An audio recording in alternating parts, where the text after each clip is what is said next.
Oh, lean on me when you're not strong.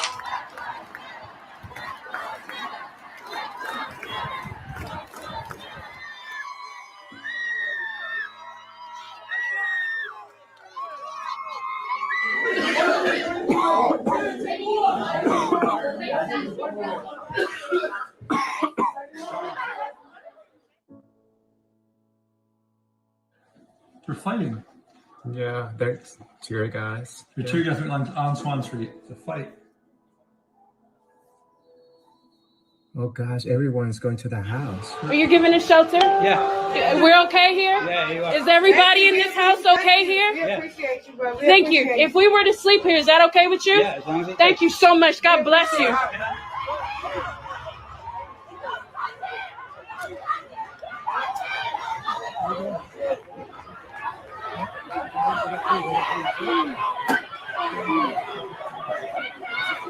We implore you, please take a knee in solidarity with us.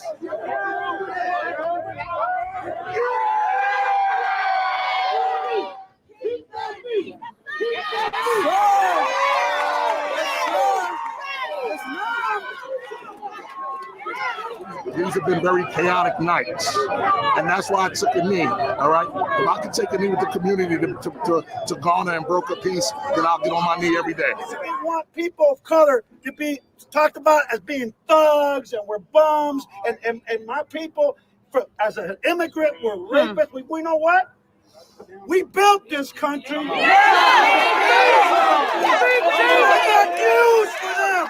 We ain't going nowhere.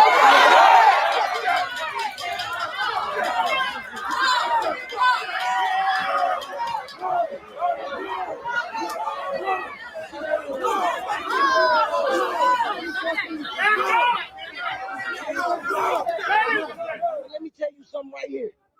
This 16, these 16. So what I need y'all to do right now at 16 is come up with a better way. Because how we doing it, it ain't working. He angry at 46. I'm angry at 31. You angry at 16. Putting yourself in harm's way is not the way. No, it's not. Black lives have always mattered. We have always been important. We have always meant something. We have always succeeded, regardless. And now is the time. I ain't waiting. I ain't waiting.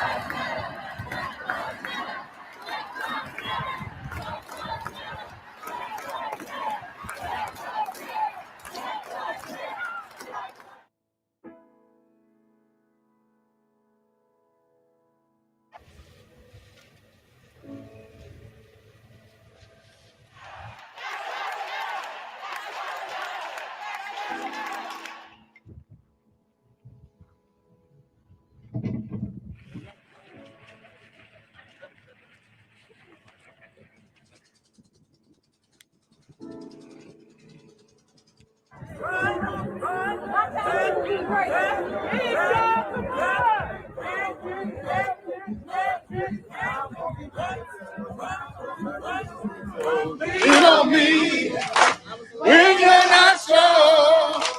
I'll be your friend. I'll help you carry on. Thank you.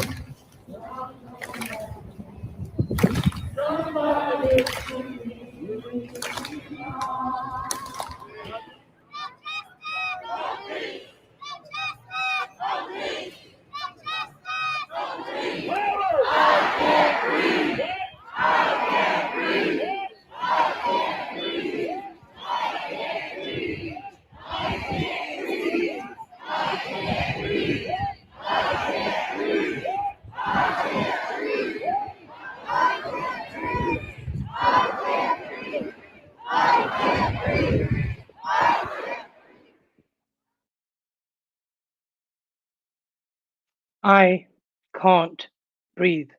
These are the words that have sparked a global conversation. It was the murder of George Floyd by a police officer that we witnessed across the globe that gave us the consciousness to have this conversation, that had many of us start this conversation. And this is why here at the British Institute of Peace, an academic community initiative looking at issues of community cohesion and deeper conversations of racism and cohesion, we're having this conversation here today. Because this is a conversation that people are having around the globe. And the discussion today entitled, The Ballot or the Bullet, What Next for Black Rights, is a conversation we're having yet again. These were the famous words of a speech from the great Al-Shabazz Al-Hajj Malik Al-Shabazz Malcolm X in 1964, when he was talking through the civil rights movement. But today, as we see demonstrations around the world, these are also the conversations that people are having today. Is it the ballot or is it the bullet? As Black people are being discriminated across the globe, and also especially in the United States, whether it's the murder of George Floyd, whether it's Breonna Taylor, whether it's Ahmaud Arbery, Eric Garner, Laquan McDonald, Tamir Rice, Trayvon Martin, Walter Scott, and all these names and many more that we hear of, or sometimes we forget.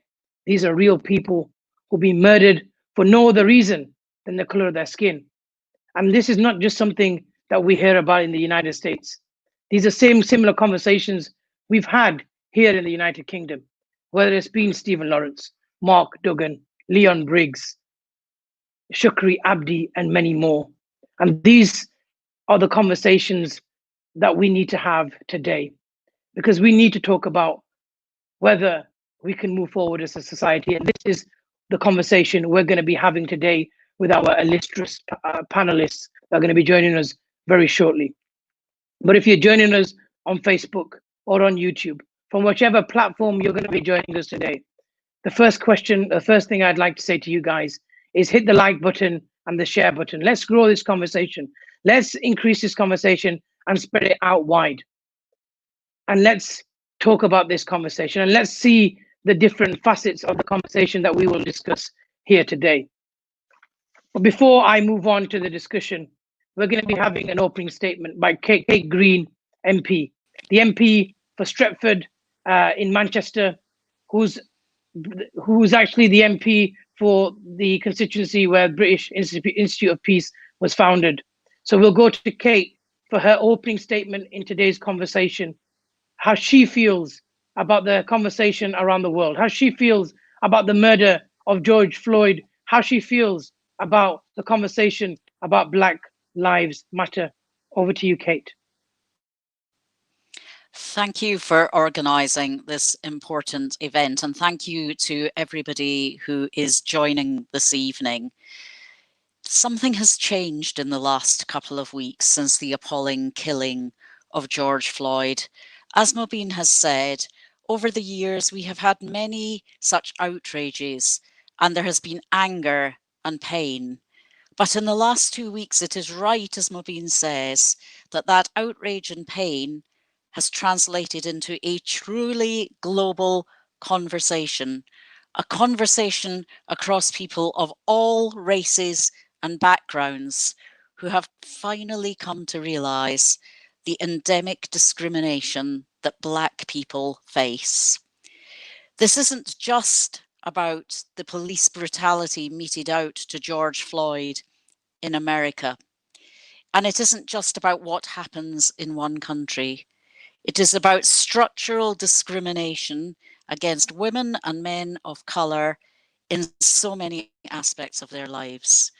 Their health, their educational attainment, their employment chances, their family incomes, the housing they live in, the way they are treated by their neighbours and by communities, by the legal system and by government. In the UK this week, we have seen the report that explains, or rather describes, the unequal experience of the COVID crisis on Black people, the disproportionate death rate that is happening to the Black community.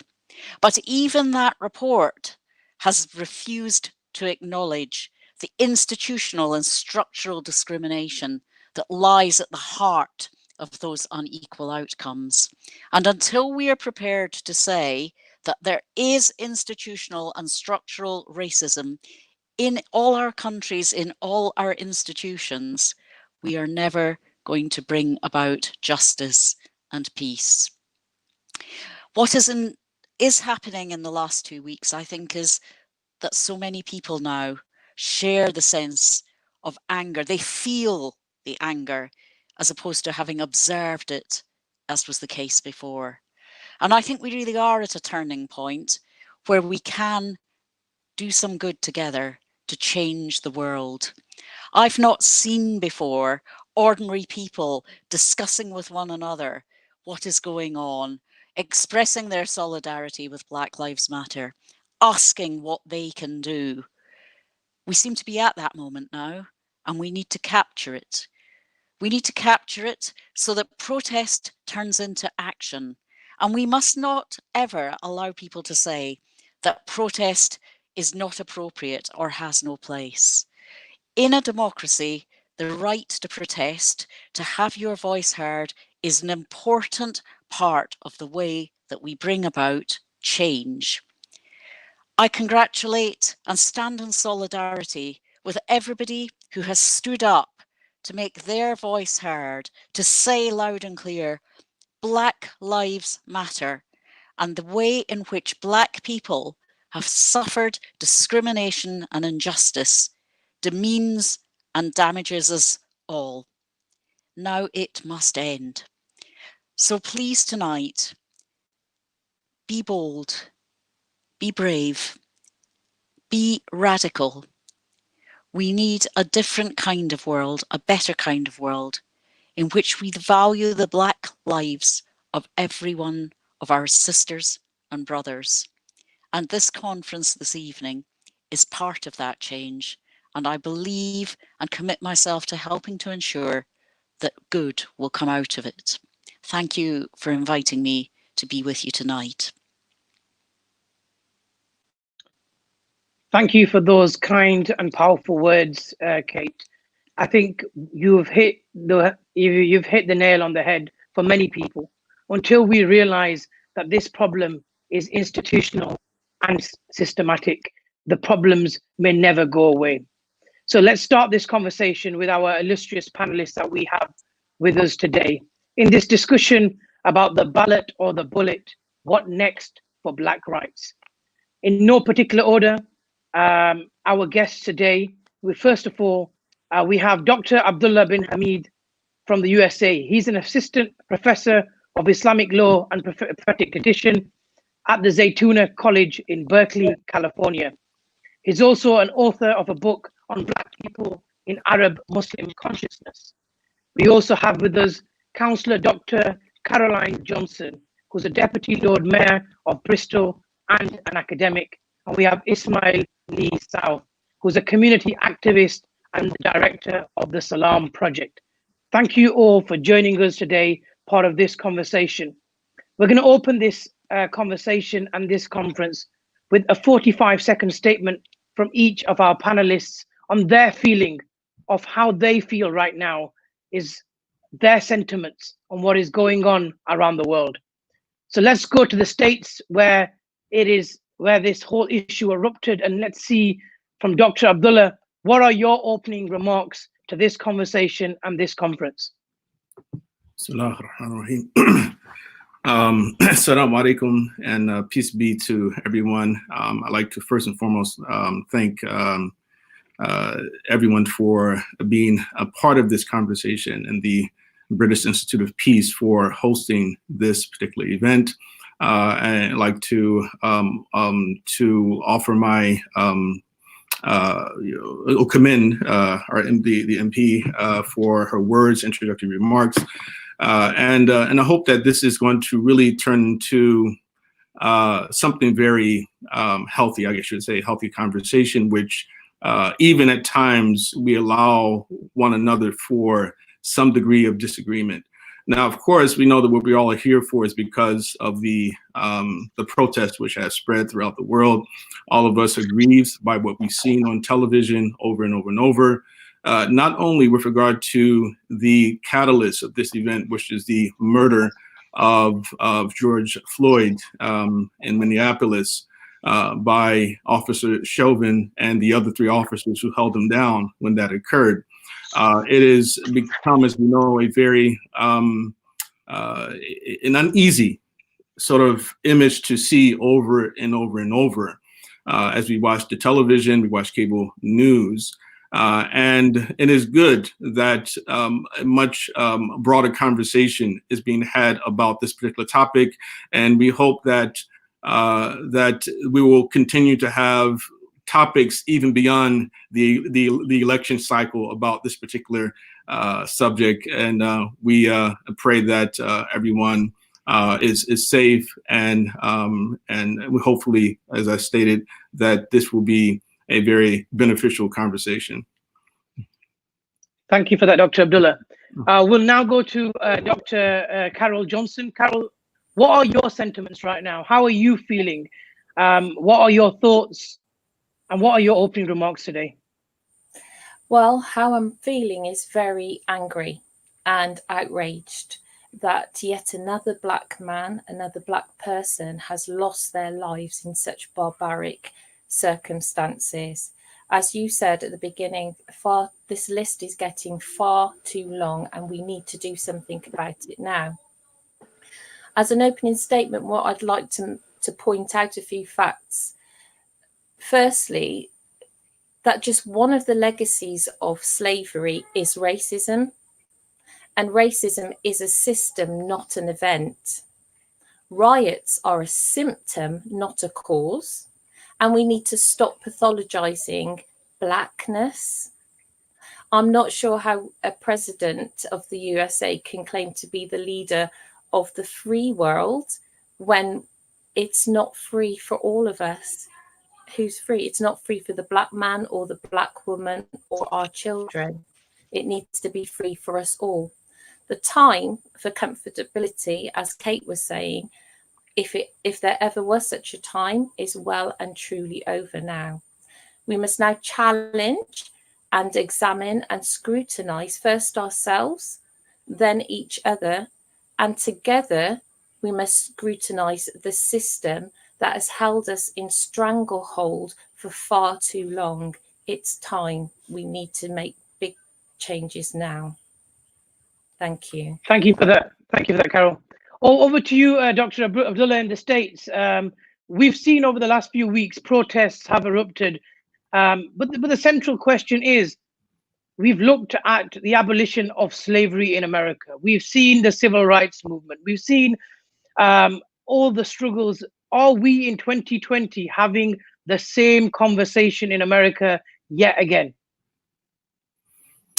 Well, I think that this is the natural outcome of what happens when you enslave people for so many centuries, and then you set them free, and then you claim to want to live beside them and to grant them equal rights.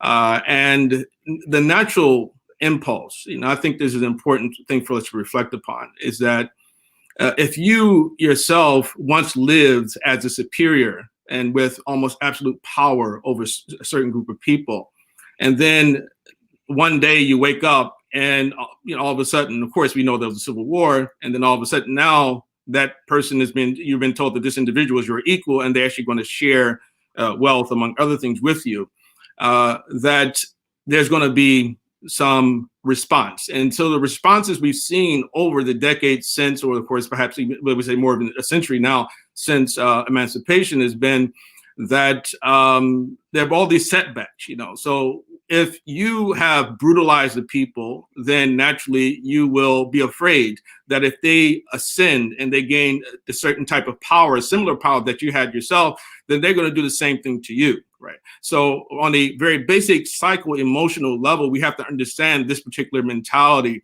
that change is not easy. And because of that, I do think that it's rightfully so that often people do say that white people may be responsible for getting rid of racism. But I'm not one of those people who believes that racism can be eradicated I'd also, too, I don't believe that racism is simply a system. I don't believe that it's simply that.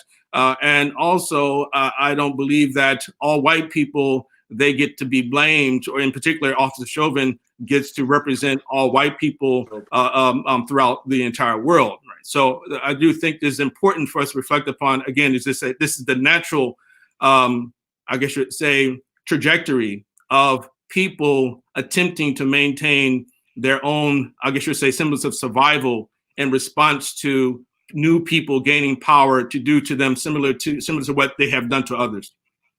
But Dr. Ballot, just coming on that, you say that you don't blame all white people for this racism, and you don't see it as though only white people can eradicate. Are you saying that black people are to be blamed? Are you saying that black people must do more? Are you saying that these hashtags like Black Lives Matter are not helpful? What is it that you're actually disagreeing with here? Well, I'm definitely not saying that the hashtag Black Lives Matters is not helpful. I'm saying that I don't believe that only white people can be racist. Everybody can be racist. And as a matter of fact, we have a deeper problem with colorism and classism than we have with anti-Black racism. Like with colorism has been a problem throughout human history.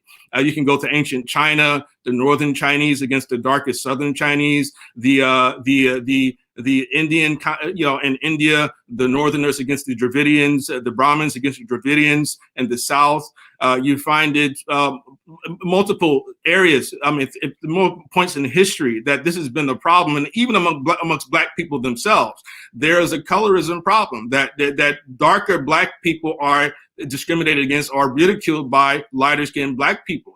That has been, at least when I was growing up, that was the case, right? So there is a problem, a universal problem, and it's not only with white people, you see, and so it starts here with the idea of the imagery, of the image that we have of the other, right? And I do believe that we can't just simply reduce every single instance of a white officer in particular killing a Black officer to just simply racism. That I don't believe that was the only reason that this happens in every single case. Is simply because that particular white person doesn't believe that Black person wants to exist. I believe that there are other potential factors, such as, again, just basic fear, right? And I'm going to bring in by negative imagery. I'm going to bring in Dr. Carol Johnson on this. Carol, what do you have to say? Is this something that you resonate with? Do you agree with? Was it something that? No, not at all. I don't agree at all. I don't think that the Black race are in a position to be racist because they don't hold the power, and it is a structural issue. I agree that there is colorism, but I think that is really off point. We are talking about a Black man, a man who identified as being Black and was identified as being Black, being killed and losing his life because he was Black. So I think that's really off point to be talking about colorism. That's got nothing to do with George Floyd losing his life. Well, I mean, I disagree with that. The point, we can't open up the hearts of Officer Chauvin and say, okay, the reason he did it was because he don't like Black people. Maybe he didn't. It's clear, it's a strong indication, yes. But the idea that was the only possibility was that he just didn't like Black people. And with his case and any other case, I don't agree with that at all. Secondly, again, this whole definition of racism as being something which requires that you be in a position of power, right, in society, in order for you to be racist, that in itself is a very new definition of racism. It's not the dictionary definition of racism, right? This is a very new critical race theory definition of racism, which fundamentally tells us that that for one, all white people have power. They have all the power, and all non-white people have no power at all, right? And so, since they have all the power, only they can fix it. No, that is not true. Dr. Ballot, Dr. Ballot, we'll come to. That's not what Dr. Ballot, I need to respond to that, because at no point did I say that only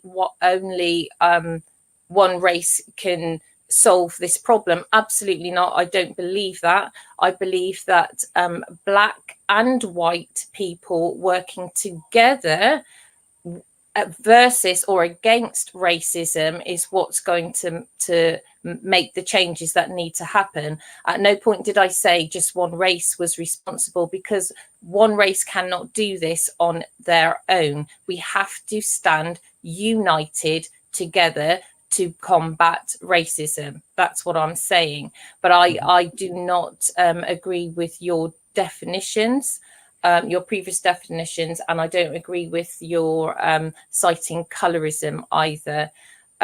If it was an isolated case, then maybe I would listen with a different ear, but the list is far too long and the circumstances are far too similar each and every time. At what point do we admit to ourselves, face up to the fact that there's something happening just because of race? That's called racism. Well, let me put this to you, Dr. Abdullah. I'm gonna put a question to you. Well, if you're a black man living in the United States, according to the Department of Education, you're more likely to be suspended from school once and twice, and that's not due to your behavior. That's a study done by the Department of Education in 2015. When you're looking at the health outcomes of better quality of healthcare in the United States, if you're white, you're 40% more likely to have better healthcare than if you're black. If you're a black woman, you're more likely to have pregnancy issues of death in 3-4 times likely in America compared to one of your white counterparts, even if income and education is being used. If you're a black man in America, you're more likely to be stopped in New York alone. You're 88% more likely to be stopped if you're African American, black, or you're from a person of color. You're more, and if you're black in America, you're more likely to get arrested. You're more likely to get convicted, and you're more likely to get a longer sentence. And as we've seen, you're more likely to be shot by the police. And in all those conversations, Dr. Abdullah, you're talking right now when George Floyd has been murdered about issues of colorism. It's a question to you. Are we missing the point and not talking about what some people would say is the real enemy in all this? Well, what is the real enemy in all of this? What is it? Who is the real enemy in all of this? Who is that? Why don't you answer that question? And if you answer that question, honestly, you'll see exactly what I'm talking about. Who is it? Who is the real enemy in this situation? Racism is the enemy in this. And who is responsible for racism? Who are the racists? The people perpetrating the racism at the moment. And what color are they? In this situation that we're talking about are white police officers. Okay. So confirms exactly what I said, is that only white people can be racist in your book. In your book, only white people be racist, because you're saying we're only concerned when it's the white people doing it. We're only concerned with that. But again, I think that we should be concerned when we've got a list as long as your arm of black people who have lost their lives at the hand of white police officers in particular. And it's not just police officers either. We had the situation with Amy Cooper, trying to call the police on an innocent person, black man, walking through a park who just simply asked her to put her dog back on a leash. That's racism. Yeah, I don't doubt that. And I want to come back to Mubin's original sort of list of all these things that because I want to, of course, clear this up, is that all the things I acknowledge, all those things are valid. But again, when we start talking about something as systemic, right? And we're not able to actually point to laws that actually clearly discriminate against people based upon their color or their race, then it becomes, we have to really look closely at what really we mean by systemic. And I would say that in principle, I don't disagree with those who say that there's a systemic problem. I disagree with people's characterization of it as being systemic, or as if it's something easy to point out, right? And so fundamentally, what I'm saying is that I agree that there is unconscious bias. Unconscious bias, it is rife in our systems, right? And there's definitely a heavy-handed approach towards non-whites by certain members of the white race. But at the same time, all of us suffer from unconscious bias. All of us have unconscious bias, and we cannot deny that. We can't talk about this as if like we live in fantasy land. It's not a situation where now all of a sudden, because the white people, we're focused on white people, then all of a sudden, one, black people can't be racist towards anybody, Arabs can't be racist towards anybody, Indians can't be racist towards anybody, or that.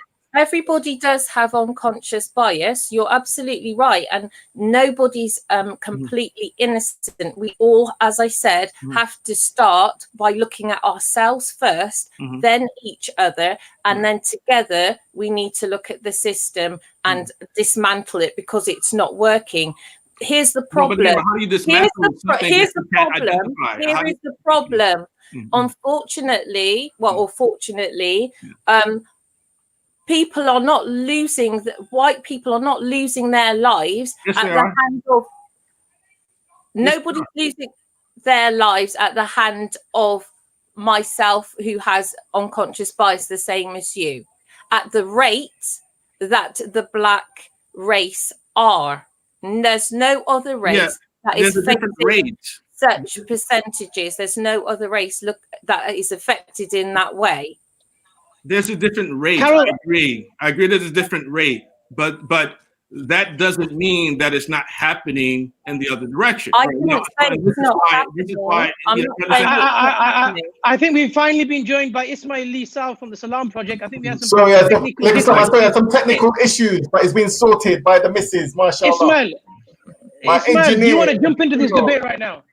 Ismail, what are your thoughts on the conversation we're having? Should we talk about colorism, or right now are we talking about the systemic issues that are prevalent within society and within structures of power? Ismail, what do you think?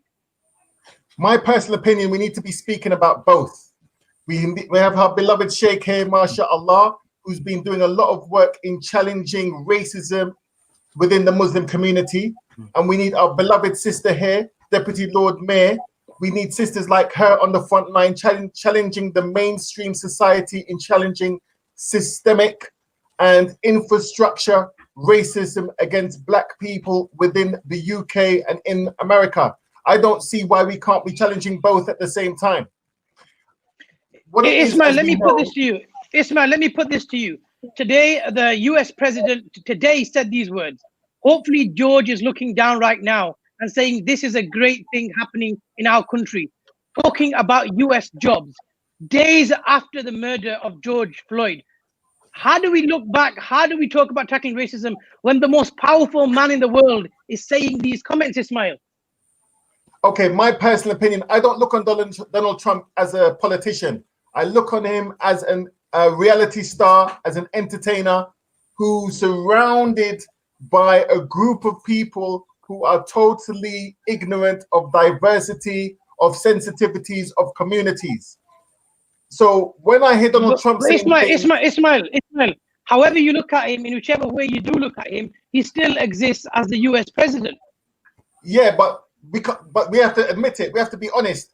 Donald Trump's not the first racist American president. I'm not from America. Our beloved Sheikh could tell you. Before him, okay, there was Barack Obama. I'll try to ease up on that one. Then before him, we had who did we have before him? George Bush. Was George Bush the most diversity-friendly president? Then before George Bush, we had Bill Clinton. Bill Clinton wasn't exactly diversity-friendly. Then before Bill Clinton, we had George Bush Sr. So, and those three alone, and then you go back to Ronald Reagan. Many of them instituted policies, including this Democratic leader now, Joe Biden, that have systemically destroyed black communities. So that's why me as a youth and community worker, okay, I don't care if it's a Democrat or if it's a Republican, if it's a Labour or it's a Conservative, the struggle, we're always in the struggle. And I believe in communities, especially BAME communities, Black, Asian, Muslim, and minority ethnic communities, okay, we do need our people to be penetrating the Houses of Parliament, Congress. Yes, we need those people.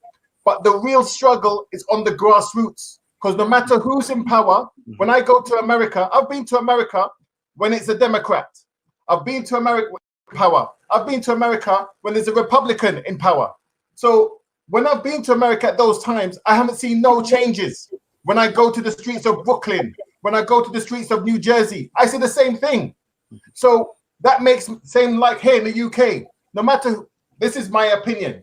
I'm politically neutral. I'm not Labour and I'm not Conservative, but I show respect. I go by the actual MP, the actual politician. There's some politicians who are genuine to the cause. I've seen Labour MPs. Anyone who works on the ground in the UK will tell you there are many Labour MPs who are in the back pocket of construction companies in closing down many youth clubs around the country. So we hear Labour MPs coming on TV cursing the Conservatives for austerity, but in the reality is a lot of Labour councillors, they're on the backhands closing down youth clubs. So it's not just Conservatives' fault, it's also the Labour fault. And we also see this when I speak to my American counterparts among the Democrats among the Republican. So that's why we cannot to eat too seriously. We have to remember he's an entertainer. First and secondly, I'm going to bring. Let's bring this conversation. Let's bring this conversation. He understands his team. They're working for the next election, and he has to please his base. His base are not blacks. His base are not Muslims. His base are not so-called BME. His base, with all due respect, are what people call rednecks. What people call. So he has to appease his people. He's doing his job. We have to be doing our job. So that's why we can't take everything he says too seriously. Without using any inflammatory language, I want to move on to Dr. Carol here. Carol, Ismail's changed the conversation to, and I want to bring it to the UK. Stephen Lawrence happened in the UK. We've had Labour governments. You're a Labour politician today. Now, I know in the UK, there's been demonstrations over the weeks, and there's been outrage from Conservative MPs about these demonstrations. Same outrage has not been shown on the murder of George Floyd, on other types of issues of racism. What are your single statement sentiments on those issues? Well, listen, I'm part of the Labour Party, and I just want to address something that the youth worker just said, because he threw something out there about backhanders. I can assure you that nobody in Bristol is taking any backhanders from youth clubs here. We're trying to get money from the government to support youth clubs. But with regards to the way that we are responding here in the UK, it's inadequate. It's you know, we're hearing about your own party. Pardon? Would you say the same about your own party, the Labour Party? Would you say the recent leak report that showed the certain comments that were used, the anti-blackness that was expressed towards Diane Abbott, towards Clive Lewis, towards Dawn Butler, and many black people today saying that they don't feel like Labour is their safe space? Politician, we face racism at a very high level, probably more than other people do, and I'm sure that I know that Diane Abbott does, definitely. Including within the Labour Party. Pardon? Including within the Labour Party. Is this what you feel like? Yes, there's racism everywhere. Listen, racism is a pandemic in itself, and it's a global issue. And this is why we have to stand together, because it's not just the USA. It's not just happening in the USA. It's happening here in the UK as well. The footage that you showed at the beginning showed the global support for what's happened to George, because as Katie said, this has really touched a nerve with all of us, and there's none of us that has done enough to make the changes that need to happen.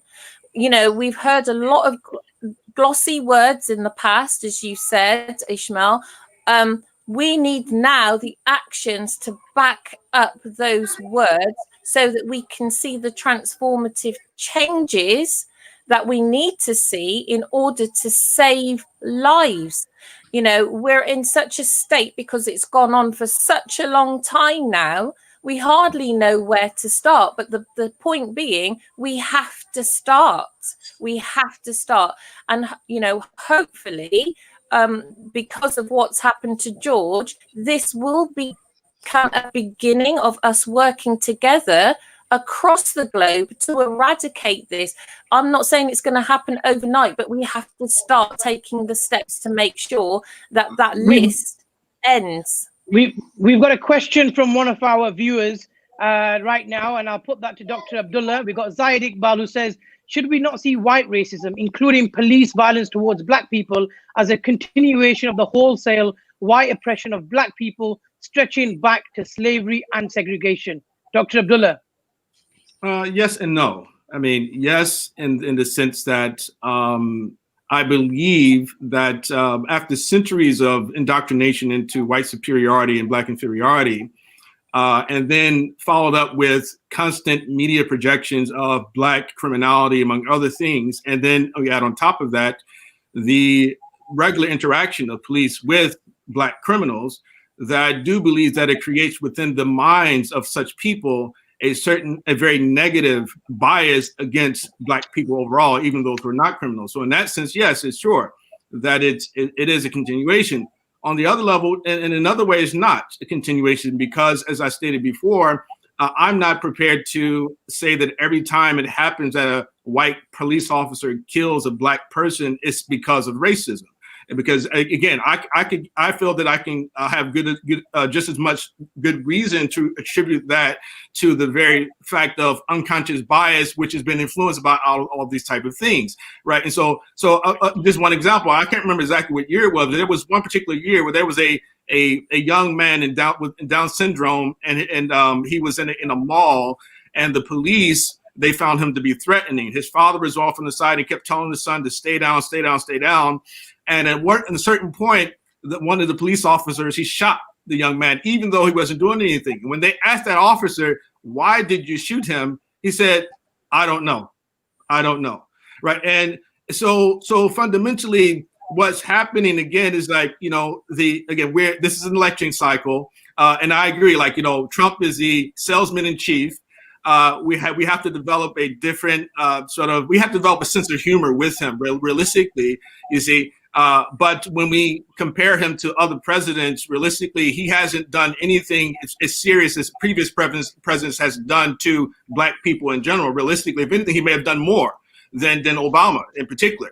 So at any rate, but again, these are the things I think are extremely important for us to think about, is that, we can't constantly reduce every single thing to racism and just a single factor causation is a big problem, especially if we Dr. move beyond the shadow of a doubt. We're going to try to move on now, because I think we want to move this conversation forward. But I think, look, many people are going to have their own comments of whether you can see Donald Trump as his words as humor, especially words that he's used today. And those kinds of conversations, and we'll have to move on today, now. I don't find anything racist about what he said today. There was nothing racist about what he said today. I heard him say again. Did you find it humorous? Running for an office, he was trying to pitched for try to appeal to certain black people. Right, that's what I saw this. He wants to try to get some black votes, and he's appealing to black people. But he didn't say anything that I consider to be racist. Yeah, Doctor, we're moving on to the conversation, and you're an author of a book on black people and Arab Muslim consciousness. And I'm going to talk about this internal conversation, because around the world, we are having this conversation about structures of power. But what you're saying is we have to have all the conversations of racism. It's not just about racism that exists within structures. And I'm sure we've got differences on to what level it exists within those structures. But what you're saying is this racism exists on all levels, and we've got to re-educate everybody. Yes, exactly. We do. We have to re-educate everyone, right? Do you feel as systemic racism in the communities? And if we don't, it's going to continue to happen. It's going to continue to happen forever. There's no law that you can pass that's going to eradicate racism. There's no law that you can pass that's going to get rid of it, right? The only thing that's going to get rid of it is re-education of people into humanity, shared humanity, right? Re-educating people about where our own ideas today about race have come from, right? And then we have to figure out a way to shake off the shackles of these these things that cloud our sense of reality, right? Because when you start talking about who's white, who's black, even that, somebody define you.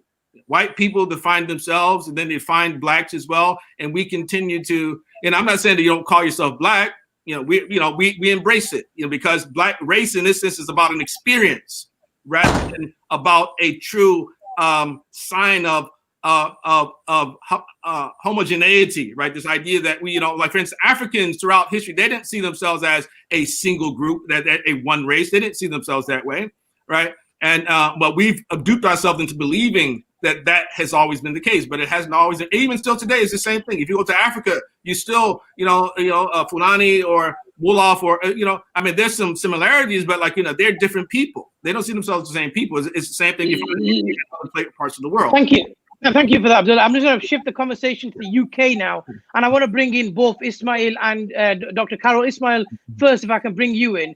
Let's keep it short so we can have as many conversations on this topic as possible in the short time. But one thing I want to say, Ismail, is or have we been looking at this sort of solidarity in the wrong way? Because since the 1980s, we've had this concept of political blackness or being politically black, and we've had stuff such as the black sections, black officers, and have we missed it, or was this a sense of solidarity that we needed in the 1980s, and it actually brought us together? And right now, dividing our communities into smaller subsections, is that actually helping the cause to fight racism, or is it actually declining the cause? Ismail first. Okay, thanks. No disrespect, respectfully to the our sister here. Yes, basically, in my opinion, in many occasions when these initiatives have taken place, many of the Black people who were chosen were tokens. Not all the time, not all of them, but many of them were tokens.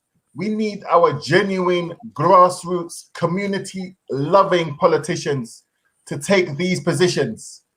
And this is the cause, because when you have people in these positions of power who are supposed to be liaising with the system, i.e. the police, the Home Office, the government institutions, and liaising with the Black community or so-called BAME community, that person has to be genuine. That's the first and foremost thing.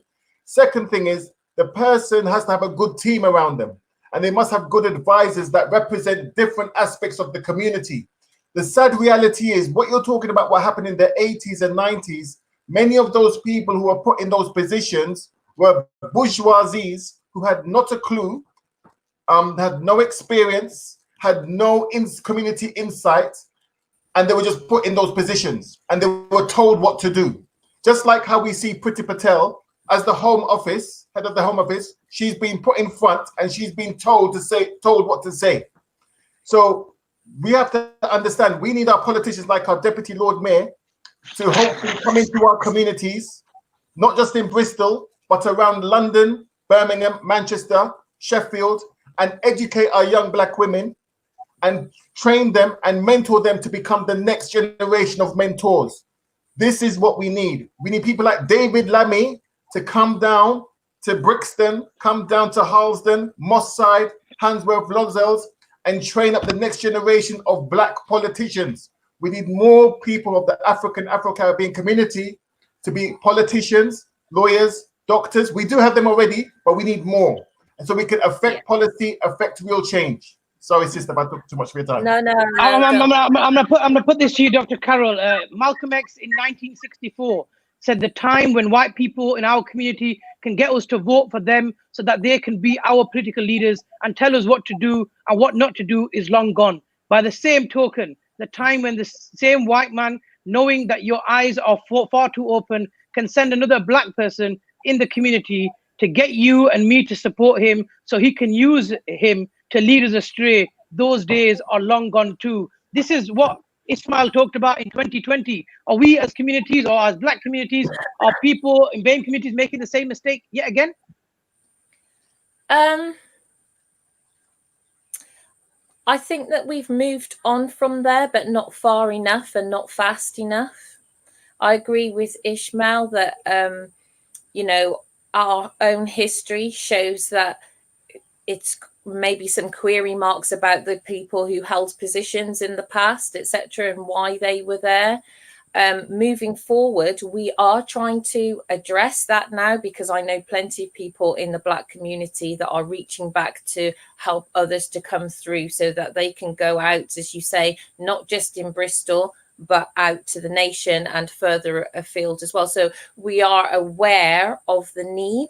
And also what I would highlight there is that we do need more people, because what you tend to get in the Black community is the same people doing everything. So we need to have more people put themselves forward and come out and help us to actually do that.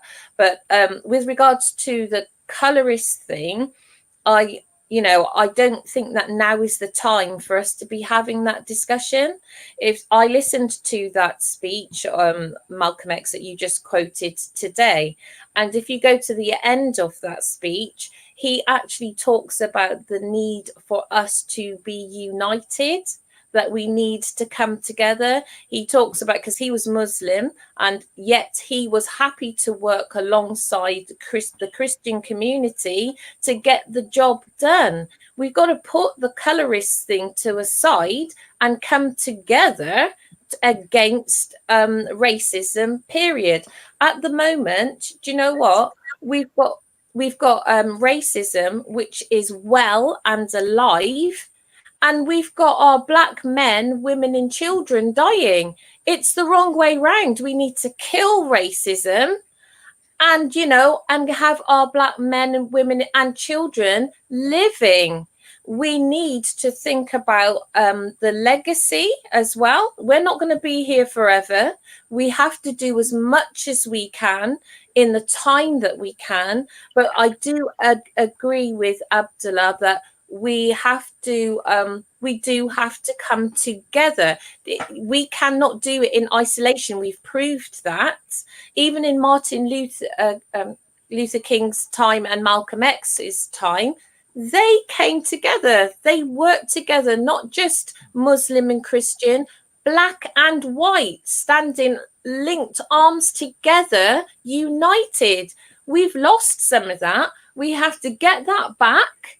Now we're having to recover ground that was lost, get the foundations right again for a launch pad for our future generations. And that's really, really important. Carol, before I come to Ismail, I want to go to Dr. Abdullah again. When we look at history and we look at the history of movements, we look at people like Marcus Garvey, we look at people like Dr. King and Malcolm X, and so many of these ministers, they were ministers of faith, and it was a talk of conversations of spirituality, and they were leaders of civil rights. And we look at these protests right now, Dr. Abdullah, are we missing the spiritual element to these demonstrations? Are we missing the leadership elements to these demonstrations? And are we fighting with real pain and anger and real sentiment? Or do we have leaderless campaigns right now? What are your thoughts on this, Dr. Abdullah, as somebody who's a minister of faith? Yeah, I definitely believe that we've lost the spiritual aspect to all of this. I see more of a materialist orientation in pretty much all the protests. There's some protests Muslims are involved in, but the Muslims themselves are just simply following along. They're on the bandwagon with others. Muslims are not leading. But we're talking about material causation and we're talking about material solution. We're not talking about spiritual causation and spiritual solution. We should be talking about both spiritual and material causation and solution. The movement is both leaderless and has leaders, right? It's leaderless in that we're not able to identify who those people who actually are leading these protests. Like think about it. Do you think that this would be an international issue if the dominant culture did not magnify it? Do you think that there would be protests all around the world right now had it not been for the fact that the mainstream media, they were fascinated with it, or perhaps, played a part? Allah knows best. They played a part in magnifying it and spreading this news, especially during a campaign year, right? A political campaign year, a year of the new president was going to be elected in November. I think that we can't be naive and think that there are some other issues involved. So definitely, I do think the spiritual element has been lost largely, and this is why we see riots, we see looting as well. right? And again, I know people have said this, you know, that it's only white people. No, it's not only white people. And there are a lot of black people who are doing this. We've seen it, seen the footage. We know it because we know our people as well, right?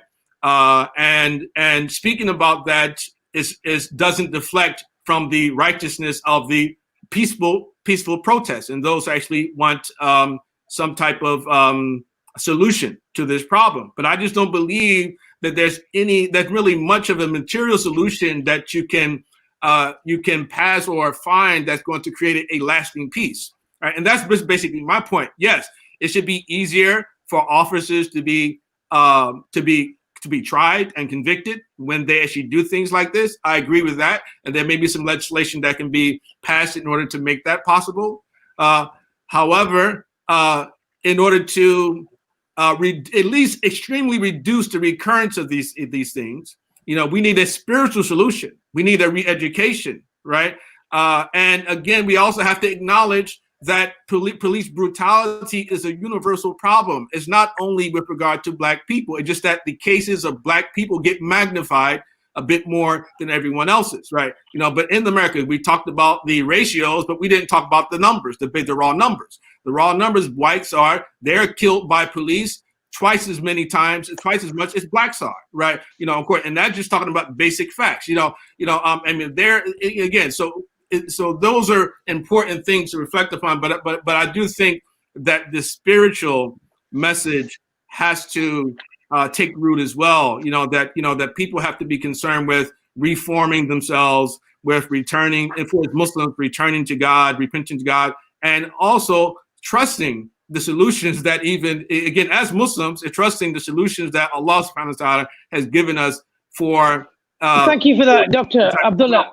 And I'll let people look at the facts on what you mentioned, and you'll have a right at the end to come on to that. But if you look at the statistics, not just the raw data, per percentage, what you do find is black people in America are more likely to be shot. 17% in a recent study found that 17% of black people would be shot when they are unarmed, and more likely to be shot if they're not carrying a gun. But they're also more likely to commit violent crime, right? So if we're going to talk about proportionality, we have to be fair on both sides. And we also talk about the education system. I tried to avoid that. But they're more likely to be arrested and stopped and searched, and they might react to something like that, which makes them find themselves within the criminal justice system anyway. But that is because of the way that they're being treated differently, not because they're inherently more criminal. Say it again. Ismail, you want to come in here? Yeah. Well, I'll be real. I agree with both sides, to be honest with you, because there's truth in both sides. You're playing it clever here, brother Ismail. I'm learning from you, my brother. I think he's been genuine. Because what it is, the sad reality is, we have to remember the percentage of African Americans in America. Sheikh, correct me if I'm wrong. Is it 15 to 20%? It's about 12-13%. Yeah. 13%. Sorry. Yeah. Thank you. So 13%, and the ratio of blacks being killed in America, I would say disproportionate. But not even that. It's the prison system. We're overwhelmingly in prison. Some of the same issues in America are here. And I don't believe it's all the system's fault. We, as the black community, we need to be accountable as well. We have many of our so-called entertainers glorifying drug dealing, glorifying gangsterism, glorifying, forgive me for using the word, coonery on TV, whereby when you go to, and like in the UK, when you go to certain parts, the kids are using the N-word, young as 6 and 7, using the N-word. That's how they're referencing each other. So if other communities are looking, and that's how we are, so we're glorifying smoking weed, eating, no disrespect, eating chicken, and so forth. This demeans the way we are perceived, and this is we're also victim to stereotyping. You know, yes, it's not all lifestyle. Yeah, and I think that it picks up on the point you made earlier that we do need to mentor the Definitely. up-and-coming generation, Yeah. to show them a better way, a way with more integrity, more of a moral compass, for want of a better expression. Yeah. And that is our responsibility. But I have to say, we as a community, we have to look at it inwardly as well, whereby I'm of the opinion, us as Black people, responsible Black people, even in the people in the spiritual sector, need to push to boycott our artists, who are perpetuating consistent negativity to our young people. What they're doing to our young people and the way they're making Black people being perceived to the wider society is causing more harm than 50 Donald Trumps. So we're coming to our final moments. I want to come to each one of you guys. Ismail, 1 second. I'm going to come to each one of you guys. I'll go in the order of Carol, Ismail, and then Dr. Abdullah. You've got 30 seconds for your final statements on how we move forward. How can we tackle this issue that we all agree exists? How do we move forward? What is the solution? In 30 seconds, it's probably not going to be possible. But what is your closing statement? Well, however you identify with regards to your color, whether you describe yourself Black, brown, or whatever, this situation is unacceptable and we cannot continue on in this way. It is a global issue. I am my brother's keeper, I'm glad to say, and we cannot afford to remain silent. Black and white, Black or white, we must unite together. We can't stay silent. It's killing us. We've got to move forward, as Malcolm X said, united together versus racism. Ismail, your closing remarks, please. My closing remarks is that we need to demand for the police forces in the UK and in America and in Europe need to be more accountable for the way, and we need for police officers who are killing our sons and daughters, our brothers and sisters and cousins, to be fully prosecuted with the law. Yes. Thirdly, one of the most positive things from these protests that I am seeing, the Sheikh could correct me if I'm wrong. As far as I know, Black Lives Matter, the organization, does not exist. But for some reason, but anyway, one of the most They have a positive website. things, pardon? They have a website. Yeah, they got a website. Yeah. MashaAllah. Okay, maybe I'm wrong. But in the UK, the Black Lives Matter, the people who I knew were part of Black Lives Matter 2 years ago, they're now saying that they weren't part of Black Lives Matter when I tried to contact them 6 months ago. And now I see them saying they're Black Lives Matter again. Okay, but one of the most positive things I have seen through these past few days is seeing people of all races, all colors, all backgrounds, all religions coming together, speaking out against racism. Yes. Many people who are grassroots activists who do this 24 hours a day, 7 days a week, even they have called me to say that they can't believe this. They might not agree with what they're seeing, but they said we can't believe it. So we have to take the positives, and that's one of the positives that we're seeing. Black, white, Asian, Arab, Chinese, speaking out against injustice, racism against Black people. So I salute all people who've protested and who've knelt. Maximum respect. And we go to the USA for the final remarks from Dr. Abdullah Hamid. Inshallah, okay, appreciate it. I'd like to, of course, first thank Dr. Carol and Brother Ismail for the opportunity to have this conversation. I hope I didn't offend anyone, but I think it's definitely an ongoing conversation. And I think that the first thing that's important for us to remember is that actions speak louder than words. And with that said, our first line of course, the first point of focus should be trying to change any legislation which protects criminal police officers from prosecution when these type of things happen. That's short-term solution. Long-term solution is that we have to push for a new type of education about race, and we have to do that, because that's the only thing I believe is going to change these things. And because we can't just reduce every single thing to just race or racism. I don't believe that every single instance of police brutality is simply a matter of race, especially being that everybody's affected by police brutality. And lastly, I'll just say that as Muslims, that we have to be leading. We have to be leading in these things. And I don't mean just simply leading by borrowing the talking points of other people and then we get out in front before they do. But I mean that we have to be leading based upon an Islamic perspective, it's Islamic sense of justice, which not largely is not different from what we already understand. But we have to be people who are encouraging discipline, encouraging morality, among other things. Can I just say, I agree with that, and I think that also applies to the church, to the Christian church. Right. Yes. So yes. Well, I'd like to thank all three of our guests from the United States, from the United Kingdom, and all the corners here. And also, I'd like to thank all of you who are listening to us today. It wasn't possible for us to meet in a conference hall, but we've met online and we've had this discussion. And I'd like to thank the organizers for the British Institute of Peace for organizing this conversation. It's only with conversation, with dialogue, with difficult conversations that we can re-educate one another. And on a personal level, I want to say that, neutral as I can be, there is no neutrality in injustice. There is no neutrality in racism. And I've been so angry and saddened this week that we all have a moral duty to stand up. Whether it's George Floyd's murder in the United States, whether it's Stephen Lawrence in the United Kingdom, whether the perpetrator is white, whether that perpetrator is BAME. Black lives matter. The conversation must continue. That's all from us today. Thank you very much.